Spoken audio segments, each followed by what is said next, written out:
Ég ætla að snúa mér beint að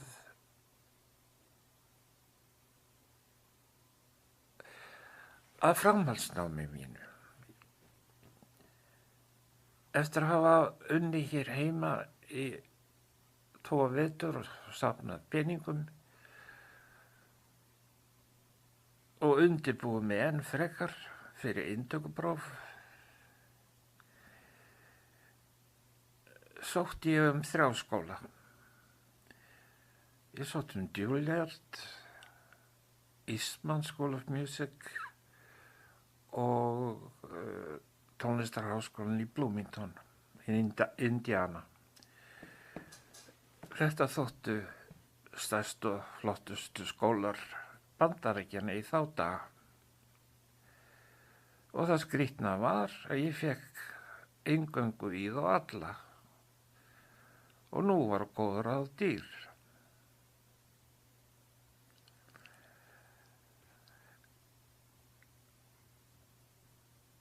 Það fóru mikla sögur að Juilliard. En þegar ég fór að skoða námskrárna þar í þaula og gerði með mér sér. Fór í heimsókn þangað, þá komst ég að því að það var einmitt verið að leggja niður hljómsveitarstjóra brautina þar. Ég hitti nú aðalkennarann á málið, við drukkum kaffi á kaffistofunni og ræddum málið og hún þótti þetta náttúrulega miður, benti mér á að athuga næst með Eastman School of Music. Það væri einkaskóli, óskaplega virtur og óskaplega ríkur, enda líka áttan sér bakhjarl, alveg ótrúlega bakhjarl, sá skóli, og það var nú hvorki meira minna en Kodak-apparati sem varu með fleiri 1000 manns í vinnu, eiginlega fleiri starfsmenn í vinnu út allan heim heldur en Íslendingar voru að tölu. Og það var metnaðarmál Kodak fyrirtækisins að standa vel að skólanum, Eastman skólanum, sem nefndur eftir George Eastman, sem stofnaði Kodak fyrirtækið og bjó í Rochester. Og George, þessi Eastman, honum munaði nú ekkert að byggja einn stærsta tónleikasal Bandaríkjanna, Eastman Theater,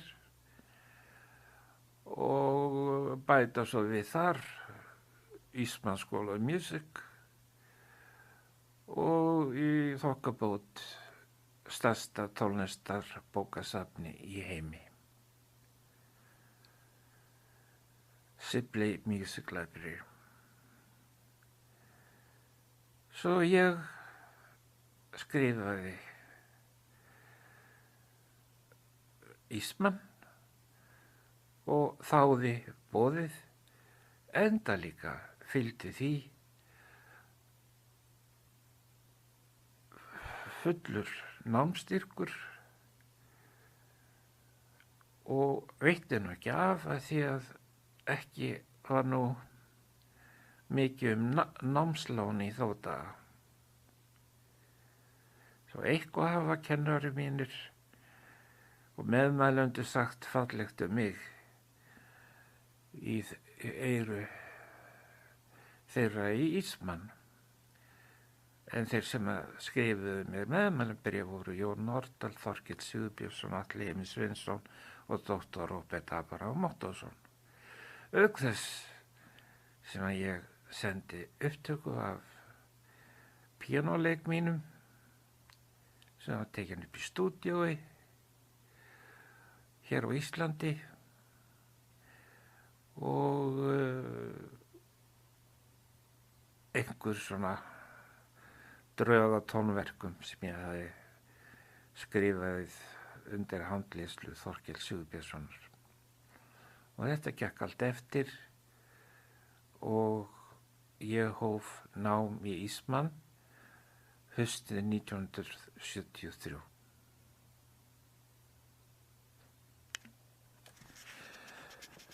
Námsráðgjafi minn í Ísmann hét prófessor Everett Gates. Vinsamlegu maður og stórgáfaður.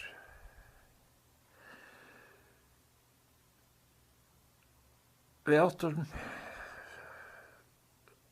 mörg samtöl, áttu saman mörg samtöl og hann vissi nákvæmlega hvert ég ætlaði mér. Og ráðlaði mér og ekki að ósvíkju þetta sem kom svolítið flatt upp á mig. En ég fór samt að ráðum hans sem betur fer. Hann sagði, í fyrsta lagi, hann talaði svolítið paragrafíst, fyrsta lagi þarft þú að kynnast og læra á öll hljóðfæri hljómsveitarinnar. Í minnsta kosti eina önn hvert, svo vitir nokkurn veginn hvernig þau virka. Og í 2 ár, 4 annir, 6 annir, því ég var líka sumar, þarna að sumri til, þá lærði ég á öll helstu hljóðfærin, þar að segja ég lærði á trompet fyrir hönd málblásturshljóðfæra og baritónhorn.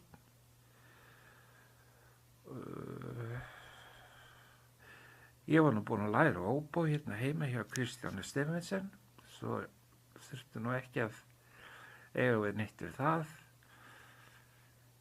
En klarinett og fagott og flautu og svo slagverk. Það var nú eitt frægasti slagverkari Bandaríkjamanna sem að kenndi á slagverk í Ísmann. Ég hét hann ekki Beck. Og það voru mjög skemmtilegi tímar þegar hann dró fram ólíklegustu hljóðfæri og lét mann spila á þau eða allavega að prófa og svona hvernig þau virkuðu og fara svo næsta æfingaherbyggja og æfði á gúrú eða maracas eða snerildrómi eða eitthvað. Þetta var eiginlega gaman. Nú fyrir utan það þá var maður alltaf að læra strengjahljóðfæri og þar lenti ég nú á algjörum gullmóla og það var Anastasia Stempelis kennari, Suzuki kennari. En hún var fyrsti strengjakennari í Bandaríkjunum til að taka upp Suzuki aðferðina eftir Shinichi Suzuki og þar lærði maður bókstaflega að skrúfa í sundur fiðlu og skrúfa hann aftur saman eða þannig og ég varð að klára bók 1 og eitthvað fram í bók 2 áður en ég lauk námi mín í fiðluleik. En það sem hún gerði þar fyrir utan var að hún fór í gegnum öll bogastrók og alla bogatækni og allt það sem að hægt að gera við eitt strengjahljóðfæri. og þetta stóð yfir í heila vetur, þessi tímar. Og ég fekk mér segja skjál upp á það, ég hefði réttindi í Bandaríkjunum sem Suzuki-kennari. Ég nú alltaf nýtt með þau réttindi, en það var nú svo.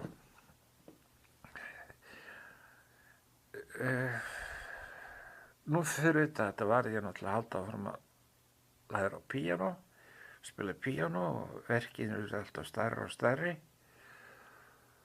Og þannig að maður var í æfingaherbyggjónum sem voru nú bara í svona Trump Tower við hliðir á skólanum, alveg 2 eða 3 kjallarahæðir og svo ég hafði ekki verið 10 hæðir auki og þar voru æfingaherbyggin og allir að hamast þar að æfa sig. Númer 2, sagði professor Everett Gates.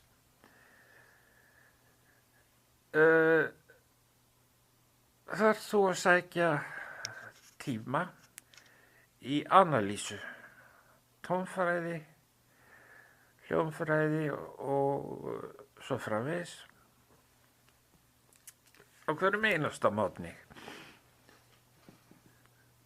Klukkan 8 held ég með segja. Hverjum morgni. Og þar á farið í gegnum alla tónlistarsöguna svo lagðir sig á 2 veturum. Alveg frá elstu músík, elstu fornþjóða til dagsins í dag. Hvað gera 2 vetur 1 klukkutíma á dag? Það eru sennilega nokkrir mánuðir. Þar var kennari doktor Scott og hann var alveg stútfullur af fróðleik. Samtímis, eða í hluta af þeim tímum var náttúrulega tónheyrn. Að heyra, syngja blaði, spila blaði, analýsera hljóma og svo framvegis. 3. lagi, sagði professor Everett Gates. Ætla ég að setja í samband við nokkra kóra hérna í borginni sem auglýsa eftir kórstjórum. Og það fór svo að ég sótt Bethany Presbyterian Church og fékk starf þar og var þar í 2-3 ár og þar voru messur 2-3 í viku og æfingar með kórnum þessum millum. Gríðarlega flott orgel frá Cleveland og ég held ég hef lokið ferli mínu þar með því að stjórna Messiasi Handels og stóð þá í sömu spórum og móður mín nokkrum árum áður. Og ég glemdi að taka það fram þá að það var söngsveitin Filharmonia sem tók þátt í þeim flutningi með Álfheiði Guðmundsdóttur, Dr. Róbert og Sinfóníuhljómsveit Íslands í Háskólabíói ásamt einsöngvurum. Við þorum ekki að fara með nöfn þeirra.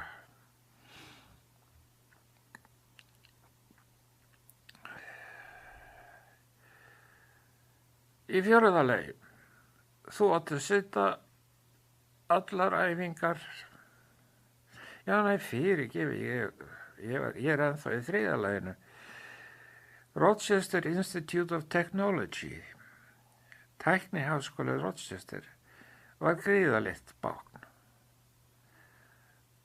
Og sá skóli var að leita að kórstjóra. og þar var ég ráðinn. Ég starfaði þar. Það var mjög gaman.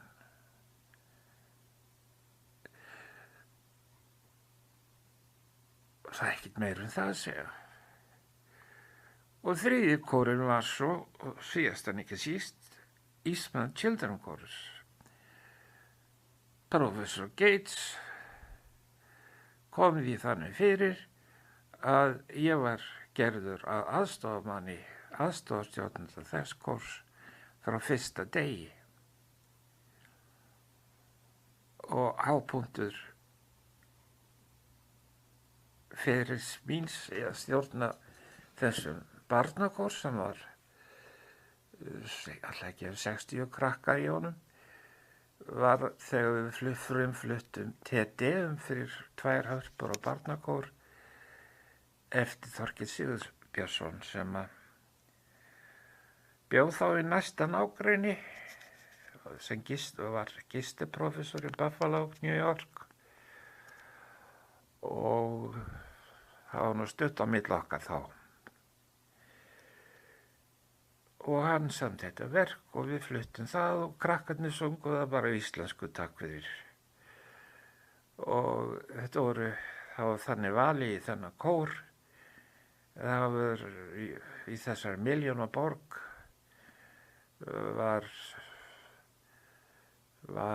voru margir skólar, barn- og unglingaskólar og tónlistarkennarar þar fengu boð frá Eastman að senda bestu krakkana sína í áheyrnarpróf og úr þessum skara voru 60 krakkar valdir og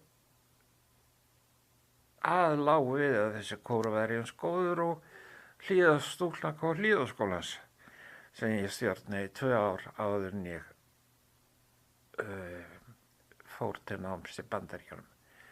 En ég segi það alveg grínlaust að það var einhver besti kór sem ég stjórnað, stelpunni mínu í Hlíðaskóla, en það var þar unnið hörðum höndum í 2 ár og eftir hverju einasta degi, ef ekki allur kórinn þá hluti hans.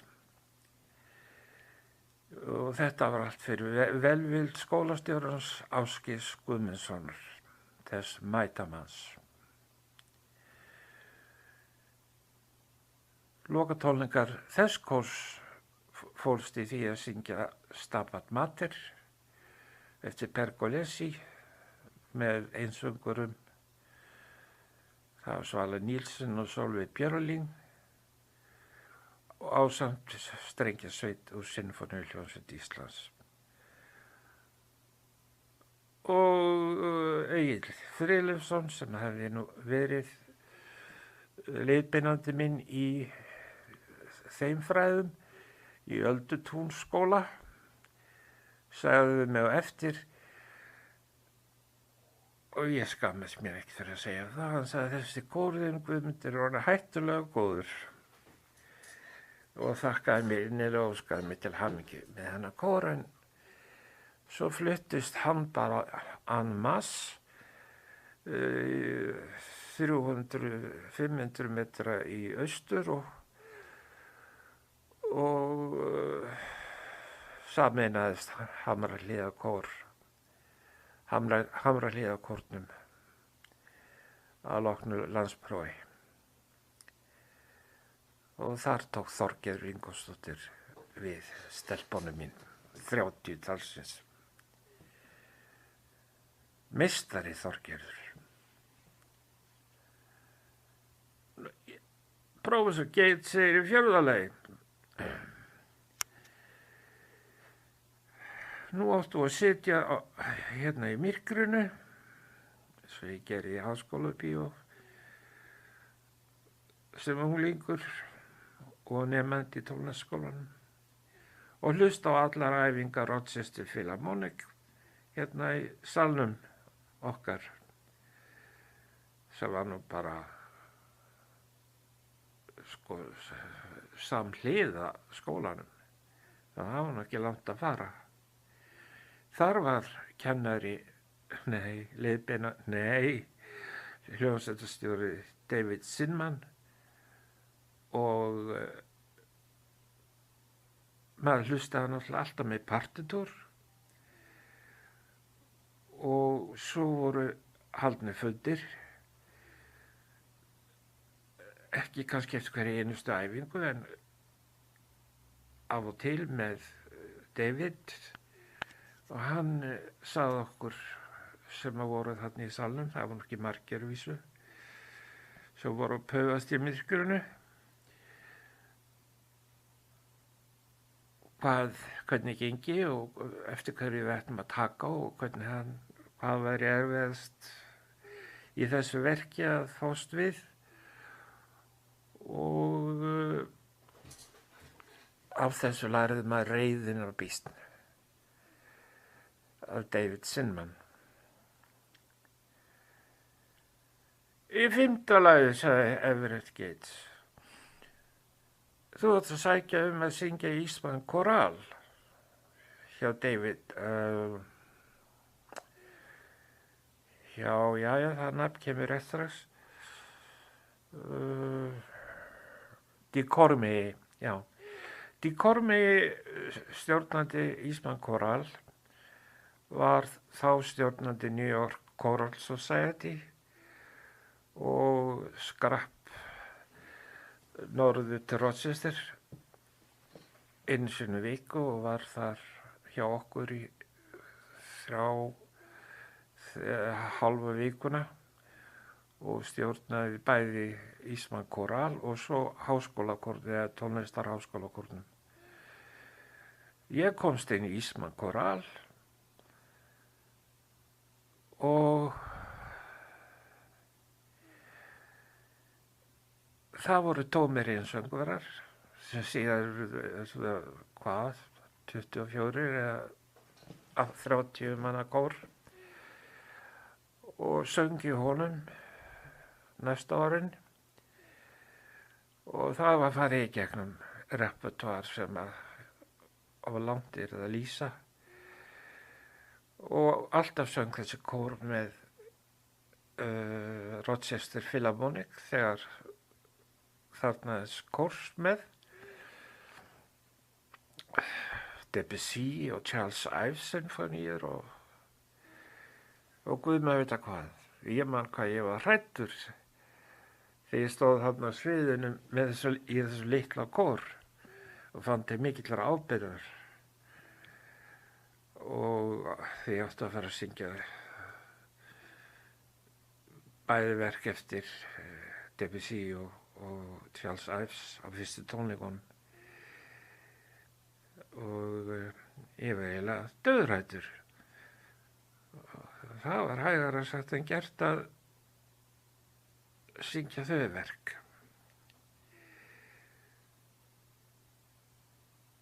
Ég man ekki hvað fleira Everett Gates sagði mér fyrir utan það.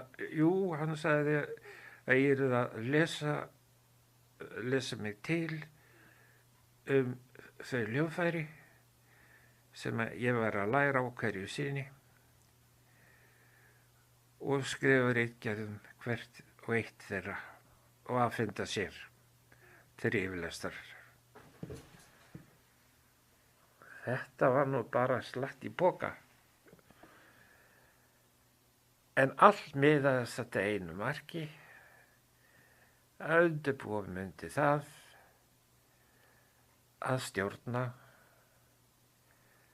æfa og stjórna hljómsveitum og hafa hundsvit á því hvað ég væri með í höndunum.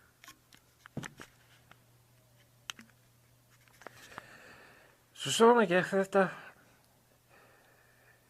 í 24 mánuði.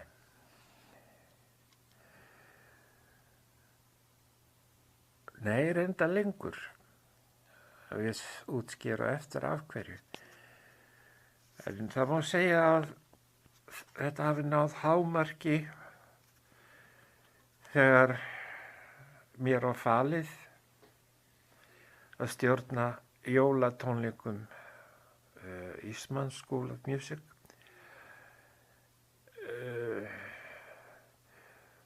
Og þá stofnaður sérstakur kór, eiginlega allir sem vilja vera með, vildu vera með, máttu vera með, og svo var kórinn æfður sérstaklega, og svo var stofnuð hljómsveit og allir sem vildu vera í henni, strengjasveit í þess tilfelli aðalega, máttu vera með og það var keppt að fá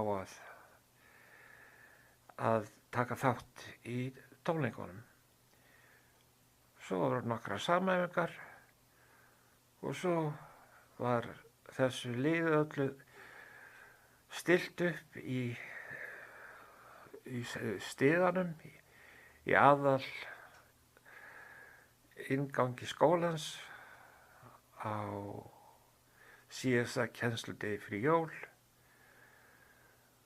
og allir í skólanum, það var skyldumæting, allir í skólanum verið að mæta í ganginn, hlusta á tónlistarflutningin og syngja síðan nokkra jólasálma.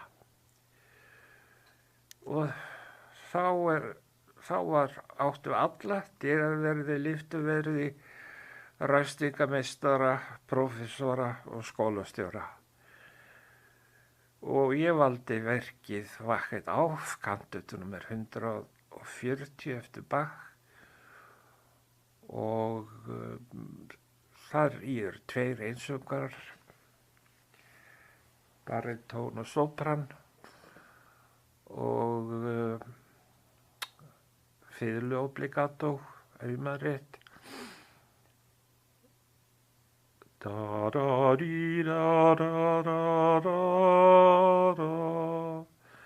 Þetta sálmurinn eftir Martin Luther, ef ég maður rétt. Og kórinn, ég veit ekki hvað það var stór, hann náði alveg upp á loft. Ætli ekki að verið 150 manna kór. Og þetta var stærsta stund mín í Eastman.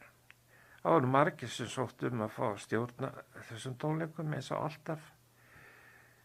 En nemendaráð ákvað það að fela mér það að stjórna. Og þetta var stærsta stund míns lífs fram að þessu. Ég hef nú ekki tíundað öll fögin sem að maður stúderaði til BM-prófs í upphafi. Það er allt til að geta þess að ég tók kúrs í frönsku mér til ánægju sem kom sér vel þegar verið var að syngja eitthvað á frönsku. Alltaf hann hafði ekki heitið French for Singers og svo lagðist ég í bókmyndir, þar að segja fagurbókmyndir. Það einhverju dásamlegustu tímar og tímafrekustu sem ég hef sótt ævina. Deildarforseti bókmyndadeildar University of Rochester, en Eastman School of Music er bara deild innan háskólans. Það vísu sennilega ein frægasta deild þess skóla, frá geðlagnadeildin og auglagnadeildin og eitt og annað. Já, hvað var ég nú að segja? Já, forseti bókmenntadeildar University of Rochester kendi kúrs í tónlistadeildinni eða Eastman School of Music sem hét Masterpieces of Literature. Og það voru ekki enska bókmenntir, það voru alþjóðlega bókmenntir, að vísu lesnar á ensku. Og ég hafði svo gaman að þessum tímum, þó þau væri erfiðir, að ég var hjá þessum prófessor, Dr. Benson, yndisleg kona, stórgáfuð, skemmtileg, keðjureikt í tímum. Ég tók þessa kursa í 2 heila vetur og sé ekki eftir því. Og þá var náttúrulega að byrja á grískum bókmenntum og svo haldið áfram alveg fram á 20. öld. Og þá var bara verku að lesa einn áðurand á viku, komið tíma, 2 klukkutíma kennslustund í viku hverri og vera tilbúin að svara spurningum og spá í uppbyggingu og persónur og leikendur og svo framvegis. Og svo náttúrulega í lok hverjar annar þurfti maður að skrifa ritgerð. Það var nú ekki klumpið að því að fara að skrifa bókmenntaritgerð á ensku. Ekki fyrir mig, því að við vorum jú að tala heimsbókmenntir eins og Divina Commedia eða Madame Flaubert eða Don Quixote eða hvað það var. En þetta voru dásamlegir tímar og ég hef búið að þeim alla ævi.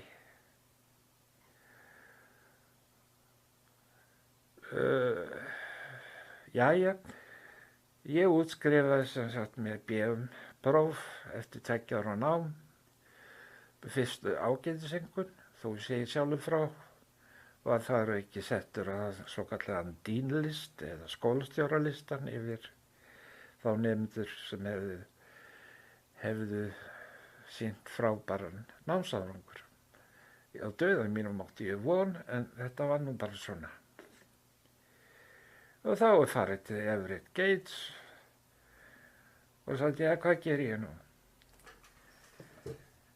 Þetta að nálgast mitt stakmark. Og þá sagði hann, já, ef þú ætlar að vera hljómsveitarstjóri, sem þú ert nú reyndar orðin, þá þarftu að kafa ofan í analýsur. Eins og Jón Nordahl sagði, þú að kunna fræðin. Og ég legg til að þú takir MM eða masterspróf hérna hjá okkur í Theory and Analysis. Og ég skal sjá til þess að þú fáir að einbeita þér að analýsum á symfónísku repertoari og óperurepertoari. Og þá hófst mikil analýsa í 2 ár og en það sem kannski gerði útslagi á þessa tillögu Everett Gates var það að hann beið mig jafnframt það að gerast aðstofakennir eða aðjunkt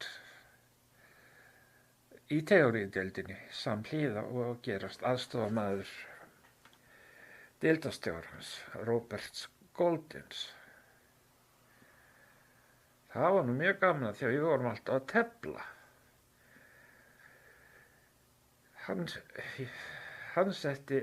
Ég setti byrjunarleikinn á hurðina hjá honum á morgni og tók mótleikinn með mér heim og lá svo yfir skákborðun á kvöldin. Og mér tókst að vinna hann. að vísa bara einu sinni, en það var mjög glæsileg skák. Já, hann er niður rita og var alveg gríðarlega montinn og hann hissa, því að hann var mikil skákmaður. En oftast malaði hann mig, það var nú bara að segja sem svo er. Og nú hófust analýsur og að öllu þeim analýsum sem að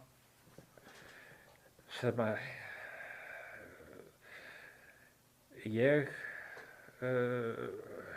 fór í með Robert Goldin og öðrum kennurum var heilsvetrar kúrs í að analýsera Tristan hljóm Wagners og hvað væri hægt að leysa hann upp á marga vegu svo vel færi. Og alltaf kom Robert með krítin á lofti og sýndi okkur nýja lausn á þessari þraut í heilan vetur. Og ég held ég gleymi því aldrei. En ég fékk sem sagt lista yfir fjölda hljómsveitaverka, óperuverka og hljómsveitar kórverka sem ég átti að hlusta á í safninu með raðskrá og skrifa síðan eitthvað gáfulegt það verk fyrir næsta tíma eða analýsera eitthvað kafla úr því og benda á erfiðustu staðina fyrir hljómsveitina eða kórinn og bara ensemble vandamál yfirleitt. Sjálfur kenndi ég svo tónheyrn og fékk ég hendurnar ægileg gáfnuljós, eitthvað 12 krakka, eða nemendur, skulum við segja, mastersnemendur, jafnaldra mína, en þau áttu það sameiginlegt að vera öll með svokallaða perfekt heyrn, sem er bæði kostur og galli. Og ég þjálfaði þau. Það sem merkilega við tónheyrna vandamál þeirra var það að þau gerðu aldrei greinamun á til dæmis F og E-ís eða B og A-ís. Það er að segja þegar eitthvað að skrifa niður á blað. Þá þurfti mann að bakka aðeins og kenna útskýra hljómfræðina betur og tónfræði svo rithátturinn yrði sómasamlegur. En þetta var ægilega gaman og reyndi náttúrulega á mína tónheyrn mjög og var hollt fyrir mig. Nú svo að koma að því að ég veldi mér ritgerðarverkefni og það gerði ég eiginlega bara á þess að hugsa út í það. Ég hafði kynst verkum Pendereckis, aðalega langt að Trenoti, tilheikkað fórnarlömbum Hiroshima fyrir strengjasveit og fór svo að leita í verkaskrá Pendereckis og hlusta á verkin hans og rakst þá á Auschwitz Oratorio sem að frumflutt í Auschwitz við afhjúpun minnismerkis fórnarlömb nasista þar. Það verk ákvað ég að gera að mastersverkefni mínu og skrifaði ritgerð þar Ég var nú vísu staddur þá heima og skrifaði ritgerðina á handritadeild Safnahússins og Hverfisgötu ásamt því að gera útvarpsþætti og eitt og annað svona til að fá aukapening. Síðan þegar því var lokið þá fikk ég svakalega flottu diplómu og þá var ég orðinn master, bæði bachelor og master, bachelor og meistari og nú var ég tilbúinn, sagði Everett Gates, til þess að snúa mér alfarið að hljómsveitarstjórn. Og ég sótti aftur Bloomington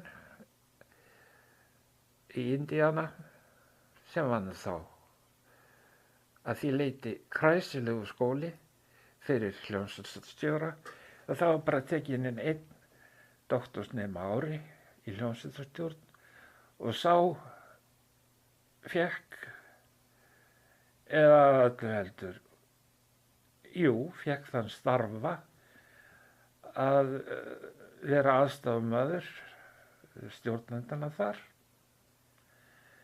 Brian Borkvills og Thomas Balnes og líka aðstofamaður forseta kórdeildarinnar og þarna voru einar 5 symfóníuhljómsveitir og margir kórar svo maður var bókstaflega að stjórna frá móti kvölds en sjálfi hljómsveitarstjóra tímarnir fóru fram á hverju morgni klukkan 8 og þá var til staðar píanóleikari og kennari náttúrulega, ýmist Brian Borkvill eða Thomas Balner og þá farið í þau verk sem verið var að æfa í óperuhúsinu í Bloomington sem nú mjög glæsilegt. Sviðið þar nákvæm eftirlíking af sviðinu í Metropolitan Opera í New York. Svo eitthvað sé nefnt og svo maður var gjörspilltur hvað þetta varðaði þegar maður kemist inn í þetta doktorsnám og það vildi svo til að ég var valinn doktorskandidat haustið, ég held ég megi segja 79 eða 80 og þá hófst mikið handapall. Ég segi frá því örlítið meir.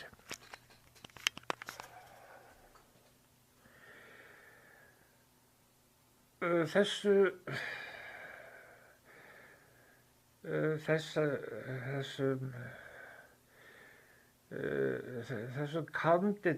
doktorskandidat fylgdi böggull og böggullin hét New Music Ensemble. Mér var falið að stjórna því og bera ábyrgð á því og það var svo gaman.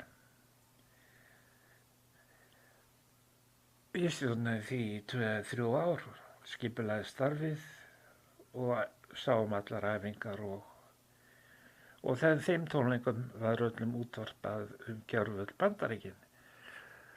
á vegum NPR, National Public Radio. Þetta var frægt ensemble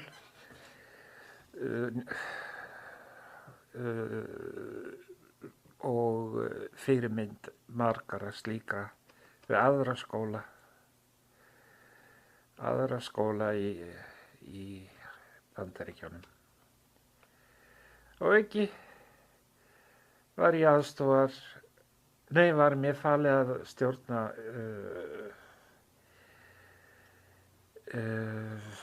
Chamber Singers,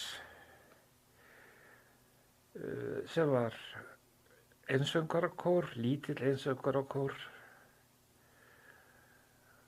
og stjórnaði tónleikum þess kórs og undirbjó hann undir stærri hlutverk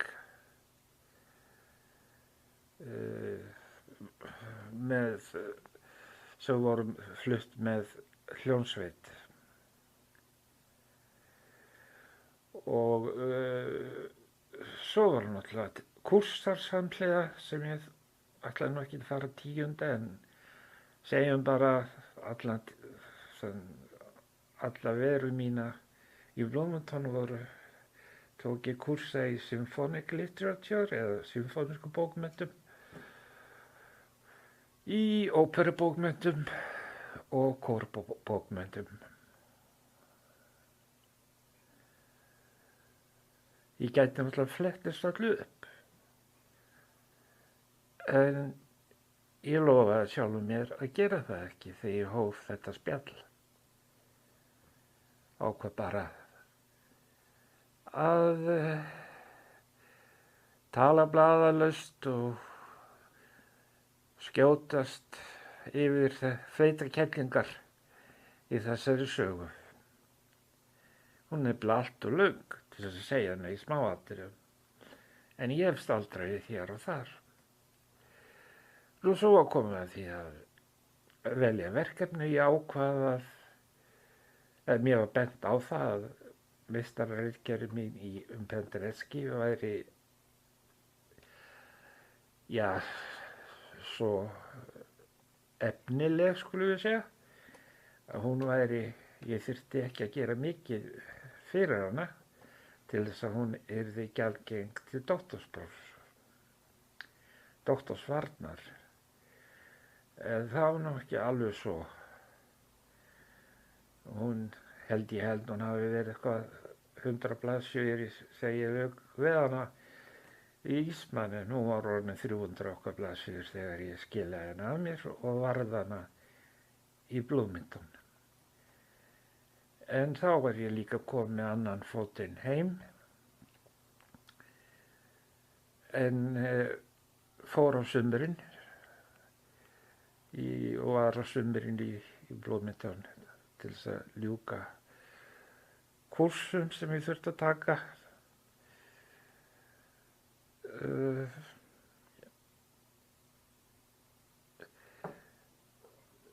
Og svo lauk þessu náttúrulega í doktorsvörn og það var nú kannski gaman að segja frá því. Þar voru samankomnir 6 dómarar og ég hafði legið undir feldi í Bloomington í mánuð að sumri til að undirbúa mig undir þetta lokaátak og hafði bara legið inn á hótelherbyggi og lesið alla tónlistsöguna fyrir upp að allir enda og farið yfir allar glósurnar mínar og að því að málið var að það var hægt að spyrja mig allt milli himins og jarðar og það hefðu margir farið flatt á því. En ég hafði nú gott minni og